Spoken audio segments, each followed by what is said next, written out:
শুভ সকাল বন্ধুরা। আজ 15 মার্চ রবিবার। আজকের সকালের বরাক তথা সমগ্র আসামের গুরুত্বপূর্ণ খবরগুলি হল: শিলচরে এসে বড় ঘোষণা করলেন রাজ্যের মুখ্যমন্ত্রী ডক্টর হিমন্ত বিশ্ব শর্মা। বিজেপির বহু প্রতীক্ষিত প্রার্থী তালিকা প্রকাশের দিন ঘোষণা করলেন মুখ্যমন্ত্রী। আগামী 18 মার্চ ঘোষণা করা হবে বিজেপির বহু প্রতীক্ষিত প্রার্থী তালিকা। শিলচরে দাঁড়িয়ে বড় ঘোষণা করেন মুখ্যমন্ত্রী। তিনি জানান, বরাকের 13টি আসনের মধ্যে 3টি আসনে প্রতিদ্বন্দ্বিতা করবে অসম গণ পরিষদ। 13টির মধ্যে 10টি আসনে থাকবে বিজেপি এবং 13টি আসনই দখল করবে এনডিএ। 300-র অধিক কোটি টাকার প্রকল্পের উন্মোচন করে মুখ্যমন্ত্রী এই ঘোষণা করেন। 18 মার্চ ঘোষণা করা হবে বিজেপির প্রথম প্রার্থী তালিকা। নোয়াগাঁও শহরের কাছাকাছি দিন দুপুরে দুষ্কৃতীদের একটি দল পিস্তল দেখিয়ে হুমকি দিয়ে মহিলা স্বনির্ভর গোষ্ঠীর সদস্যদের কাছ থেকে 4 লক্ষ টাকা লুট করে নিয়ে যাওয়ার ঘটনায় ব্যাপক চাঞ্চল্যের সৃষ্টি হয়েছে গোটা এলাকা জুড়ে। নোয়াগাঁওয়ের শালমারি, তিনিয়ালি ও টাউন তেলাগাঁওয়ের মাঝামাঝি এলাকায় এই দুঃসাহসিক লুটের ঘটনা সংঘটিত হয়। জানা গেছে, 7 জন মহিলার কাছ থেকে মোট 4,71,000 টাকা লুট করে পালিয়ে যায় দুষ্কৃতীরা। ঘটনায় গোটা এলাকায় আতঙ্কের পরিবেশ সৃষ্টি হয়েছে। সংবাদ মাধ্যমের সামনে ভুক্তভোগী এক মহিলা জানান, 7 জন মহিলা নোয়াগাঁও শহরের চামগুড়ি বাসস্ট্যান্ড সংলগ্ন এইচডিএফসি ব্যাংক থেকে তাদের স্বনির্ভর গোষ্ঠীর নামে 4,71,000 টাকা ঋণ তুলেছিলেন। ব্যাংক থেকে টাকা তুলে একটি ই-রিকশায় করে বাড়ি ফিরছিলেন তারা। সেই সময় বাইকে করে আসা 4-5 জনের একটি দুষ্কৃতী দল ই-রিকশাটিকে আটকায় এবং প্রথমে পিস্তল দেখিয়ে টাকা দিতে হুমকি দেয়। পরে মহিলাদের কাছ থেকে টাকা কেড়ে নেওয়ার চেষ্টা করলে মহিলারাও বাধা দেন। মহিলাদের দাবি, দুষ্কৃতীরা তাদের এবং ই-রিকশা চালককেও অস্ত্র দেখিয়ে প্রাণনাশের হুমকি দেয়। পুরীর জগন্নাথ মন্দিরের মতোই উত্তরাখণ্ডের কেদারনাথ বদ্রীনাথ মন্দিরে এবার থেকে শুধু হিন্দুরাই প্রবেশ করতে পারবেন। মন্দির পরিচালনের ভারপ্রাপ্ত বোর্ডের বৈঠকে অহিন্দুদের প্রবেশে নিষেধাজ্ঞা জারি করার প্রস্তাব পাশ হয়েছে। শ্রী গঙ্গোত্রী মন্দির কমিটির তরফে বুধবার জানানো হয়েছে, বোর্ডের সভাপতি হেমন্ত দ্বিবেদীর সভাপতিত্বে অনুষ্ঠিত বদ্রীনাথ কেদারনাথ টেম্পল কমিটির বোর্ড বৈঠকে এই সিদ্ধান্ত নেওয়া হয়। প্রস্তাবটি সর্বসম্মতিক্রমে অনুমোদিত হয়। দ্বিবেদী বলেন, আগামী মাসে তীর্থযাত্রার মরশুম শুরু হওয়ার সঙ্গে সঙ্গেই নতুন নিয়মটি কার্যকর করা হবে। এই নিয়ম অনুযায়ী অহিন্দুরা মন্দির প্রাঙ্গণ অথবা গর্ভগৃহে প্রবেশ করতে পারবেন না। তার দাবি, কেদার বদ্রীর মন্দিরে অহিন্দুদের প্রবেশ সীমিত রাখার এই প্রথা আদি শঙ্করাচার্যের সময় থেকেই চলে আসছে। ইরানের বিরুদ্ধে যুক্তরাষ্ট্র ইসরায়েলের যৌথ হামলা, লেবানন ইসরায়েল চলমান সংঘাতসহ মধ্যপ্রাচ্যের বিভিন্ন দেশে ইরানের পাল্টা হামলার সরাসরি প্রভাব পড়েছে বিশ্বের বিমান খাতে। জ্বালানি বাজারে অস্থিরতা ও তেলের দাম রেকর্ড পরিমাণ বেড়ে যাওয়ায় ইতিমধ্যে যাত্রীদের কাছ থেকে অতিরিক্ত জ্বালানি সারচার্জ অথবা বর্ধিত ভাড়া নেওয়ার ঘোষণা দিয়েছে ভারতের 2 বৃহত্তম বিমান সংস্থা এয়ার ইন্ডিয়া এবং ইন্ডিগো। ফলে এসব এয়ারলাইন্সের মাধ্যমে ভ্রমণকারী যাত্রীদের বাড়তি অর্থ গুনতে হবে। এয়ার ইন্ডিয়া এক বিবৃতিতে জানিয়েছে, 2026 সালের মার্চের শুরু থেকে বিমান জ্বালানি এবং এভিয়েশন টারবাইন ফিউলের দামে উল্লেখযোগ্য বৃদ্ধি দেখা গেছে।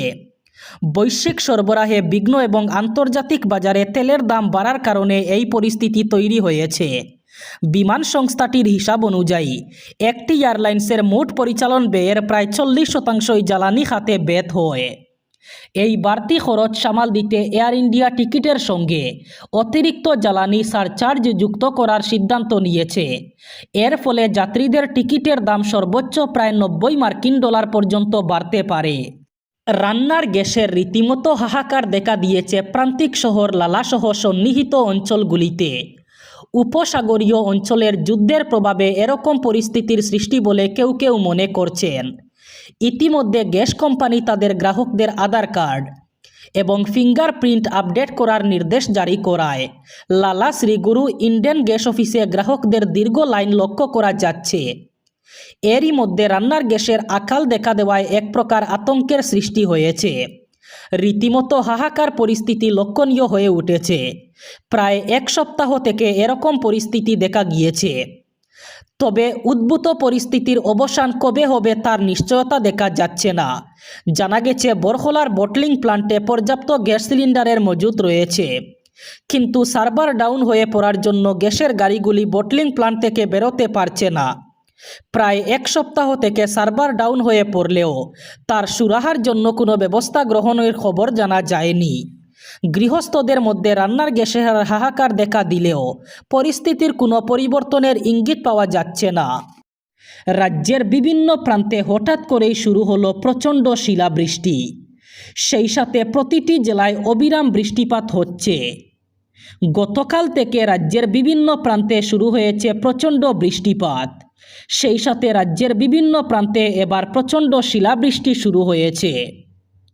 কামপুর সোনাতলিতে ইতিমধ্যে ভয়ঙ্কর শিলাবৃষ্টি লক্ষ্য করা গেছে। আগামী 4 দিন রাজ্যে প্রচণ্ড বৃষ্টিপাত এবং শিলাবৃষ্টির সম্ভাবনা।